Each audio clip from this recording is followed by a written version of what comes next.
How's it going, guys? I'm Alex with Pools by Cory. How's it going, Alex? How you doing today? Not doing too bad. We're going swimming, right? In this hot tub, maybe. So take it as that's what we're going to talk about today, right? Yeah, let's talk about this hot tub. So talking about hot tubs, that we're going to go through a little bit of the maintenance, kind of the upkeep. We're going to talk about how easy ways to clean it. That way you keep everything functional through the winter. Because obviously your pool is getting to the point where they're getting shut down and you're transitioning out of that and going into your beautiful new hot tub. So, a couple things you want to keep in mind with the hot tub. Chemistry is going to be a big thing just because it's a self-contained body of water just like your pool is. So you're going to be doing manual adjustments on this a little bit more than, say, if you have Pool Boy package or more automation on your swimming pool. So, one recommendation we always do for if you have a pool and a hot tub is to run chlorine in your hot tub just like your pool. Why do we want to do that, Cory? I don't know, Alex. What you tell me? So, having bromine in your hot tub instead of chlorine, which is what a lot of homeowners do because it's better in high heat situations, it sets off your hot tub if you go from your pool where you're covered in chlorine and then get in your small contained body of water that has bromine in it.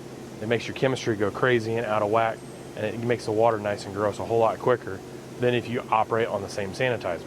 So a recommendation they always do is if you keep bromine in the hot tub, you always start out in your hot tub and then go to your pool. Well, we always know that's not the case. Everyone wants to swim and enjoy it and finish off in the nice hot water and in the evening in the hot tub. So having them both the same sanitizer, you can go back and forth between your pool and hot tub as many times as you want. And also, can't you get a rash? You can form, kind of a weird rash and stuff like that. A lot of people are allergic to bromine and stuff. So if you're not having issues with chlorine in your pool, stay on that both ways. It gets rid of a lot of those issues. Your pH and alkalinity, all those levels are going to be identical. Keep them between that 7.2 and 7.6 on your pH. Your alkalinity you want to keep between 80 and 120. A couple other things we worry about with the spa. Obviously, being in there, you're going to have a body line from soil and all that stuff, and it's going to form right here at your water line, kind of like what your pool does. But it's a little bit, stickier and tackier and can be different colors. So using your Spa Perfect once a week in your hot tub, just like you use Pool Perfect in the pool, it helps with that body oil line, the scum, all that stuff. Helps keep that broken down so that way your filter can catch it rather than it get caught all along the top of the pool or all along the top of the hot tub. You are using 1 ounce per 100 gallons. So on average, you're using about 3-4 ounces once a week when you put this in to help keep those body oils broken down so you get caught in your cartridges. Okay? Talking about our sanitizer, we use 1-inch tablets. Right here, as you can see, are in this 1-inch tablet floater. So these are 1-inch chlorine tablets. You just take 1 or 2 out, you open up your float, and you add them in down there. Looks like we got a couple still in here, so we're good on sanitizer for right now. But you just want to make sure you keep a couple in here at all times. That way you're constantly putting chlorine back in the pool. Cory, do you leave those in when you get in a hot tub? No, you can pull those out. Right. So I have some homeowners that'll put them back in here behind their cartridges. I like to pull it out and set it off to the side, and then when we go to get out of the hot tub, we put it right back in. That way, you're not worrying about it hitting you and bouncing off you when you're trying to enjoy and relax in your hot tub. So just pull it out, set it to the side while you're enjoying it, and then pop it back in when you're done. So your pH and alkalinity, how we were talking about that, you are going to use granular pH down, which is dry acid, to lower your pH and alkalinity in the hot tub. You don't want to use muriatic because it's a lot more aggressive, and you can completely bottom out your levels with a very small amount. Dry acid, it's a lot easier to maintain and to watch that level come down than completely bottoming it out and having to bring it back up real quick. So it's a lot safer and easier to handle and use when lowering your pH and alkalinity in the hot tub. Talking about shock, there's 2 different ways you can do it. This right here is an oxidizing shock. So it is a non-chlorine oxidizing shock. This is good to add in pretty much anytime you get out of the hot tub. Add a little capful in. What it's going to do, it's going to help oxidize the water, break down any bacteria, any of that stuff that's kind of clouding the water up or wanting to cause issues after you've been in it without affecting your chlorine level. So your tablet floater that's going around in the hot tub is worrying about that level. This is just helping breaking it down so in that way it can maintain the chlorine in the water. If you want to use a granular chlorine, you can do that just as well. So That, though, will increase your level of chlorine in the water, so you just want to keep that in mind when you go to test it, how you're going to adjust it and spike that level up. So foam free. What we use this for is, you can see, as the hot tub runs and stuff, it makes a little bit of bubbles and foam and stuff like that. As the water starts aging, that foam will become more and more aggressive depending on how often you're using it. You can put a teaspoon of this in at a time, and it'll help break down all that foam on that surface so it cleans up and you have better, clear water while you're using it. It will get to the point, though, where this stuff will kind of coat your cartridges. You'll need to clean them out just like you would a pool. Hose them out, spray them out, and then pop them back in. About how often do you dump your hot tub? Do you do it a couple times a year? Do you ever dump it? Oh yeah, I think you would need to dump it, get fresh water in it, Mm-hmm. at least a couple times a year at least, right? About every 3 to 4 months, kind of a set recommendation I always do, and I do that with all of our service customers too. We just have it on a set rotation that we hit that point, we dump this and put fresh water in. Because in the grand scheme, you're dumping about 400 gallons of water. It doesn't take very long to put fresh water in.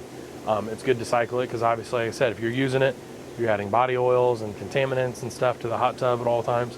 So every couple months is good to put a refresher on that. Chemistry is big, just like everything else. You want to make sure you're not mixing your chemicals. Do small amounts as you're adding it to the water. Make sure you keep them balanced the entire time. How do you clean this hot tub here, Alex? A couple different ways. So we'll talk about the surface first. Obviously, if there's something in it, you can reach and grab it, kind of like we have a leaf floating in there right now. We're just going to reach in and grab that out. You can use your skimmer net and stuff, but say you haven't been using your spa perfectly and you have a nice body oil line around the top of the spa.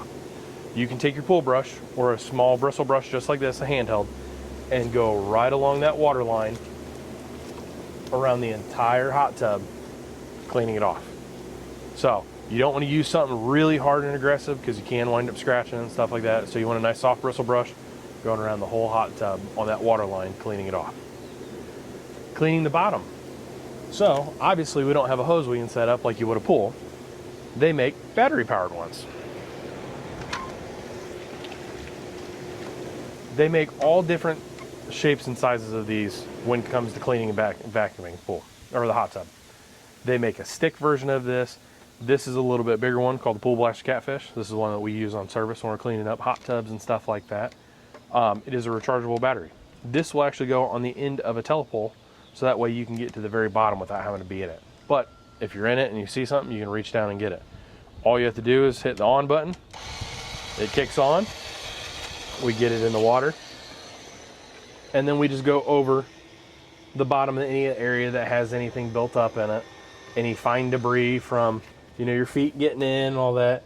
You just go and make sure it's all sucked up all the way around. And then when you're done, you turn it off. It keeps all that wonderful debris caught right there in that clear canister.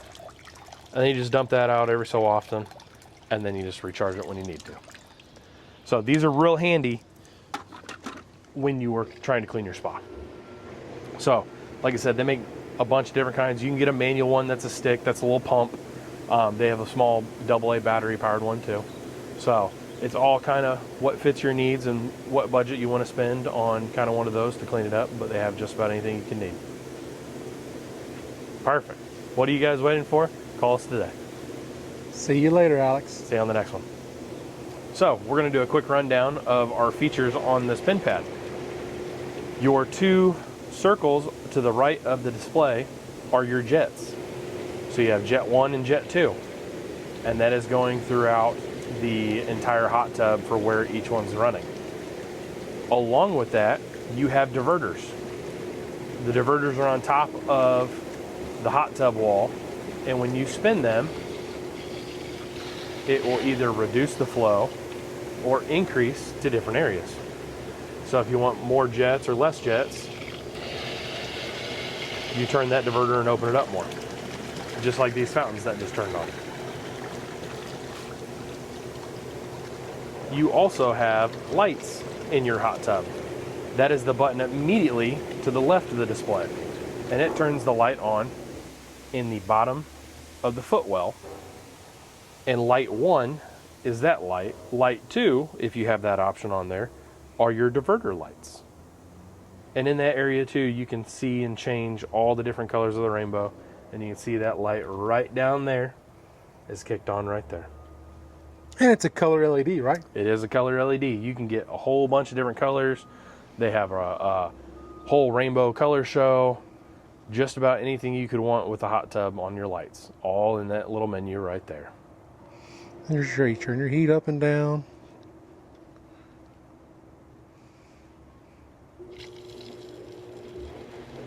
Pumps running and pumps off. And most models we deal with have a circulation pump. So even if your jet bodies are not running, the circulation pump is running, keeping that water clear and moving and keeping it heated, so you don't necessarily have to run your jets at all times.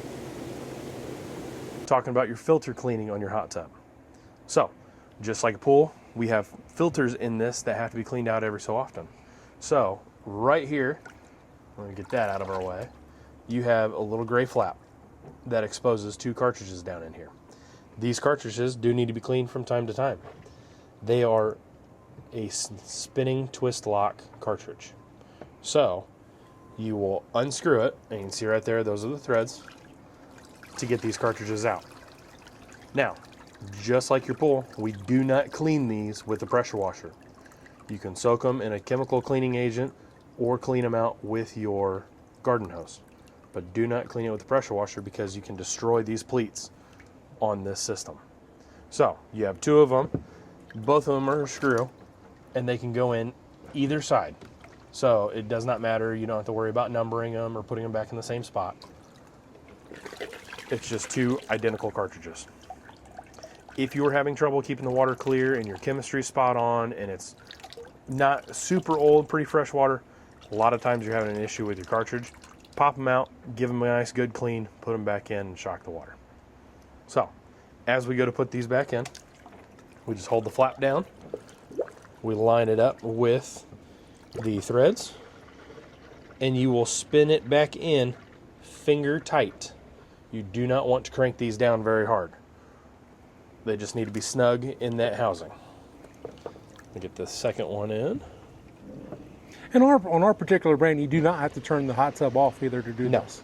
You can do it all with it running, because on those adapters where you screw in, there's a little bitty grate. So that way, if something like a leaf or something like that would get caught in there, it's going to stop it, and then you can just clean it out real quick as you're going to put the cartridge back in. So, what are you waiting for? We'll see you on the next one. See you, Alex.